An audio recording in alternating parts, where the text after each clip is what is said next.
useful to take up the sort of historical perspective of today, and particularly the commemoration of the role of the match girls. But just to reiterate the centrality of young women to the British labour movement, really. My own background as a historian, where I did some work on women in Bradford in the early 19th century. And because of the way industrialisation went in Bradford, when the power looms were introduced into the worsted industry, it was very young women who made up one of the first industrial labour forces, so women of 17, 18, 19, their early 20s. And so they were part of establishing the early labour movement, and eventually they became, they formed a trade union in 1845 called the Power Loom Weavers Protection Society, but actually that was rather guided by a lot of male trade unionists and existing male unions, particularly those allied to Chartism. And in a way, the most exciting part of it was actually when they were being slightly more autonomous and organising a bit more informally and in a sort of individual and collective fashion in resisting sort of the early social relations of industrial capitalism. So I thought I'd just bring along a couple of quotes to show you. And in the 1830s, there's a whole spate, if you read the local newspapers, of young women getting prosecuted under what was called the Worsted Acts by their employers for simply walking out of the factories. And because they were on piece rates, so they were weaving pieces of cloth, and when they got to their looms, if those cloth was not in a good condition, or the machinery wasn't in good condition, they knew that they weren't going to maximise their wages because it was going to take them longer and it was going to be more complicated to weave the pieces. And so you get a whole spate of cases in the newspaper where women just said, right, well, I'm not having that, I'm not going to earn enough money, I'm going. Sometimes did it together, sometimes on their own. And here's a quote from Jane Smith, who's in 1838, charged by one of the employers with leaving her work unfinished. And she was put in a warp of which one piece had been woven by some other person previously. She was not long at work before she said she would not leave it, and she left. And when she asked what she was going to say in her defence, she said that the warp was so very bad that neither her nor anyone else could make more than 4 shillings and 6pence a week at it, and it was not likely that she was going to stop for that. And I just come back to that in the end because it's an awareness, I think, of women's paid labour and being rewarded for your labour.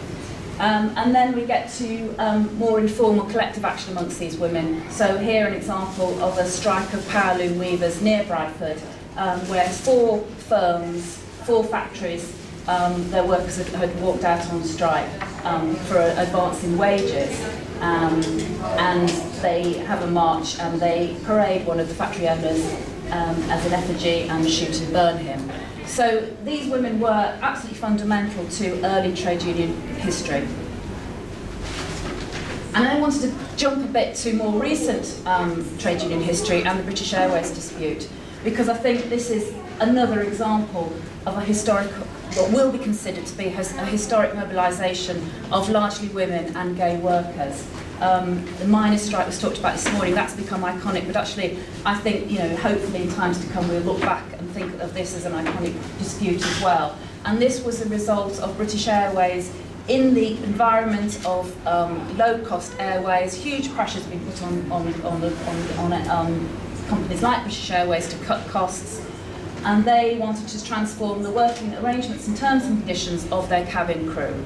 And what they actually wanted to do was to introduce a new fleet on lower terms and conditions, and there was a discussion about whether the cabin crew would have to transfer onto those lower terms and conditions, maybe and get a payment in as compensation for it.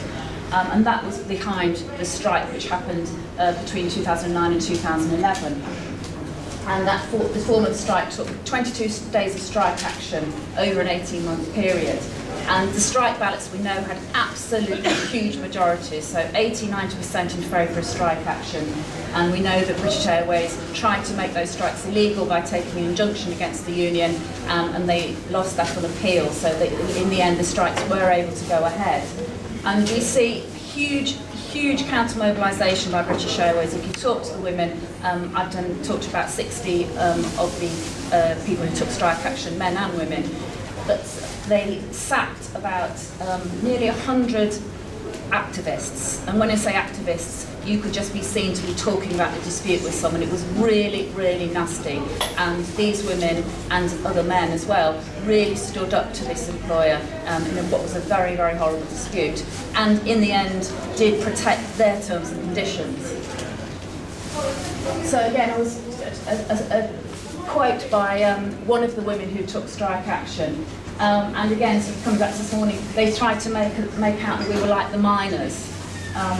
She said, well, we weren't like the miners, we were actually having a fantastic time on the picket line. This dispute was marked by this great celebratory air on the picket line, and they had as their headquarters a football ground near Heathrow where they would all meet. And if you think these people, these cabin crew, or most of the time have no workplace because they're in the air, and when you turn up to go on duty as a cabin crew, you don't necessarily know any of the other crew. You might be meeting them for the first time. So as we talked about, just as Francis talked about, it's quite hard to organise. You would think it was quite hard to organise these workers, but actually they had an online forum and meetings which they did organise through very effectively. But again, thinking that then there was this whole thing, these are Daily Mail readers, these are women, these are gay workers, these are not your trade union militants. And they didn't really see themselves as militant or as activists, but they took hugely brave action.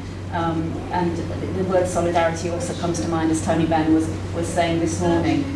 So I don't know what militancy is. I think it's standing up for what you believe in, and this attack on their terms and conditions, which they knew was also an attack on their union, and they knew that if British Airways won, their union would be defeated. And another quote about the sort of celebration at the football ground when people turned up there, people feeling very, very isolated, going along to the football ground, will anyone be there? Also using the online forum, is anyone there? Should we go? And then getting there and a huge amount of people and a real sort of party atmosphere. So real pleasure in seeing people you hadn't seen in years, you'd flown with and had massive respect for. And these were people who cared about their passengers, whatever the press said, because there was a very nasty press offensive against them, very hard for them to feel that they had any support anywhere. And these were people who cared about their passengers, but also cared about the sort of service that British Airways provided, which they could see was going down the tubes. So standing on a picket line with people I really admired, it was great. If you stand together, you can beat any bully. If you stand up strong enough and you're strong enough, yeah, you can beat them. So try and make a few links with sort of trade union organisation and young workers. The British Airways workers were not particularly young. Some were in their sort of 20s, 30s, but it was an established workforce. And of course, what has happened is, although they've protected their terms and conditions, British Airways has brought in this new fleet of younger, largely female workers on worse terms and conditions. So there's links there about, I think, how some workers can defend their terms and conditions, and then that's often at the expense of a new workforce on lower terms and conditions and a younger workforce. How do we make those links? How do we make sure those legacies of strong union organisation are passed on? And we're now seeing that new workforce starting to be organised, that people are joining unions because they're being treated so badly, and hopefully we'll see a sort of united front between the two parts of the workforce. And just to really, I suppose, talk about Sophie Grokhood, who is a young worker who worked for Ryanair as a cabin crew, and made links with her MP, I think, to talk to him about her contract, which is quite brave in the context of Ryanair, where obviously it's, again, a very nasty atmosphere where workers aren't supposed to speak to the press.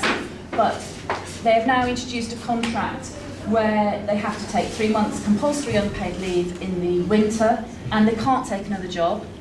So they're on no money, waiting for the spring to come. They have to pay for their uniforms, they have to pay for their training courses, and they're only paid for the hours when they're in the air. So when you're waiting around to get on the flight, if you get delayed between flights, flight cancellations, you don't get paid. And this is exactly the sort of thing that the British Airways were defending, because they had a huge collective agreement which goes into detail about every single eventuality. If you get stuck in Brazil, if you get, if it snows and you can't get your flight, every single thing is dealt with.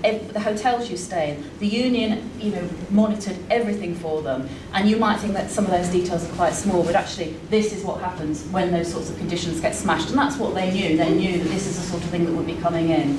Again, paid for only 4 days a week, expected to be on call at an hour's notice. And I think, again, that's something that young people who work in the retail, I know from my daughter's experience, are used to. You've got a job in a shop, they ring you up and tell you what hours you're going to work at 2 days' notice. You can't organise your life. You certainly can't organise working for anyone else. My daughter's friend got a job delivering parcels in her own car, thinking, well, this will get me a bit of money to get me through college. She then realised she was spending the whole day on her mobile with people saying, where's my parcel? So a huge amount of unpaid work and just getting paid per parcel. I think this is just happening all the time, particularly to young people. So I've just got this, I suppose, being my bonnet about unpaid labour and 0 hours contracts, which Francis mentioned earlier. And we've seen this really big increase in the proportion of 0 hours contracts in the last year. And I don't think a lot of it is captured by national statistics because it's generally low paid labour. But we see shops, social care, hotels and catering, largely women and young workers, increasingly on 0 hours contracts where you're just paid for being in work, you're not paid for the time you spend travelling between visits in the case of social care workers. You're hanging around waiting at the behest of your employer who tells you when to work and you can't do anything else in the meantime.